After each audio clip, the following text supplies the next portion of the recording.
4 जनवरी 2012 को 4chan के एक यूजर ने इस इमेज को साइट के इनफेमस बी और रैंडम बोर्ड पर पोस्ट किया। एक एनोनिमस राइटर जो 4 डिजिट के इस 3301 नंबर से जाना जाता है। ये एनोनिमस राइटर 4chan के यूजर्स को इस इमेज में छुपे हिडन मैसेज को ढूंढने का चैलेंज देता है, पर उन लोगों को ये नहीं पता था कि ये अब तक का सबसे कॉम्प्लेक्स स्कैवेंजर हंट है। स्कैवेंजर हंट एक गेम होता है जिसमें आप अपने ब्रेन का यूज करके इस गेम के अलग अलग पार्ट्स को ढूंढते हैं और उसे कंप्लीट करते हैं। और ये जो पूरी मिस्ट्री है ये सिकाडा 3301 के नाम से जानी जाती है। ये इंटरनेट की वन ऑफ द बिगेस्ट मिस्ट्रियों में से एक है।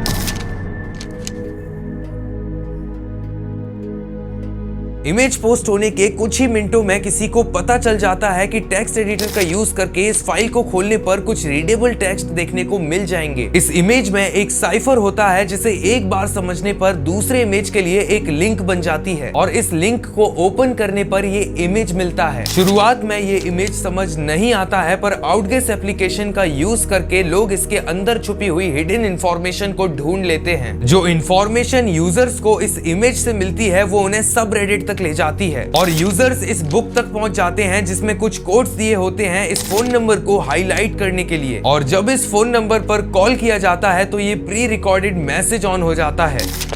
Very good. You have done well.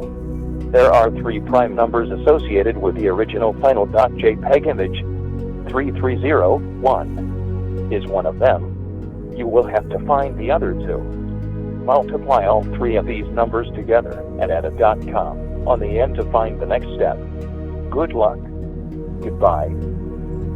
उसके ठीक अगले दिन तक वो इमेज पूरे इंटरनेट पर वायरल हो चुकी थी। यहाँ पे कुछ आर्मचेयर्स डिटेक्टिव्स ने भी इस पजल को सॉल्व करने की कोशिश की, लेकिन कुछ क्लियर नहीं हुआ कि इस पजल का मतलब क्या निकाला जाए। कुछ लोगों ने तो इसे मजाक समझकर टाल दिया और उनके मन में कुछ सवाल भी थे, जैसे ये पजल किसके लिए है, इसके पीछे कौन है और ये पजल सॉल्व हो जाएगा तो एंड में क्या होगा। ये इमेज इंटरनेट पर इतनी ज्यादा वायरल हो गई कि इसके बारे में अफवाहें फैलने लगी। लोग कहने लगे कि क्रिप्टोग्राफी और स्टेनोग्राफी में लोगों को रिक्रूटिंग करने के लिए किसी सीक्रेट सोसाइटी या फिर इंटेलिजेंस एजेंसी का काम है, पर ये बस एक र्यूमर था। रिकॉर्डिंग में 2 मिसिंग नंबर्स मेंशन थे जिससे इस इमेज की डायमेंशंस पता चल गई और इस डायमेंशन को 3301 से मल्टीप्लाई किया और जो नंबर मिला उसे वेब एड्रेस की तरह यूज किया। और जब इस वेब एड्रेस को एंटर किया तो एक ऐसी वेबसाइट मिलती है जिस पर रिवर्स काउंटिंग चल रही थी और इस रिवर्स काउंटिंग के साथ एक सिकाडा की इमेज थी और जब ये रिवर्स काउंटिंग 0 पर पहुंच जाती है तो कुछ नहीं होता, काउंटिंग मीटर गायब हो जाता है और इस वेबसाइट पे बस एक सिकाडा की इमेज बचती है। बहुत सोचने के बाद इस सिकाडा के इमेज को जब आउटगेस किया गया, आउटगेस मतलब अगर किसी भी इमेज में कुछ हिडन मैसेज होते हैं तो वो विजिबल हो जाते हैं। और जब इस सिकाडा की इमेज को आउटगेस किया गया तो उसमें वर्ल्ड के 14 डिफरेंट कोऑर्डिनेट्स होते हैं। ये 14 लोकेशंस पूरे वर्ल्ड में फैली थी। अब पजल सॉल्वर्स को अपने रूम से बाहर निकलकर पजल सॉल्व करना था। इन 14 कोऑर्डिनेट्स पर जाकर लोगों को इस पजल को सॉल्व करना था। यूजर्स को ये लग रहा था कि सिकाडा किसी ऑर्गेनाइजेशन का काम है। फिर लोगों को ये समझ आ गया कि कुछ इंटरनेशनल ग्रुप्स के पास ही इतने लार्ज स्केल पर ऑपरेशन और इन्वेस्टिगेशन करने के रिसोर्सेज होते हैं। यूजर्स समझ गए थे कि ये किसी एवरेज ट्रोल का काम नहीं है। इन सभी कोऑर्डिनेट्स पर सिकाडा की इमेज के साथ एक क्यूआर कोड वाला पोस्टर मिलता है और जब इन सभी क्यूआर कोड्स को स्कैन किया जाता है तो ये एक इमेज से लिंक होते हैं और इस इमेज में ये मैसेज हिडन रहता है जिसमें एक पोएम और कुछ कोड्स होते हैं। इसके जरिए पजल सॉल्वर्स एक बुक तक पहुंच जाते हैं और ये बुक एक वेबसाइट तक ले जाती है। पर यहाँ इस पजल ने एक अनएक्सपेक्टेड टर्न ले लिया। इस वेबसाइट पर सबसे पहले आने वाले बस कुछ लोगों को ही एक्सेस दिया जाता है। इसके बाद साइट क्लोज हो जाती है और एक मैसेज स्क्रीन पर मिलता है, we want the best not the followers. जिन लोगों को इस वेबसाइट पर एक्सेस मिला था, जो लोग सिकाडा के फाइनल स्टेज तक पहुंच गए थे, उनको साफ साफ वार्निंग दी जाती है कि आप सिकाडा के रिलेटेड कुछ भी रिवील ना करें। और करीब 1 महीने की चुप्पी के बाद सिकाडा की एक और पोस्ट आती है।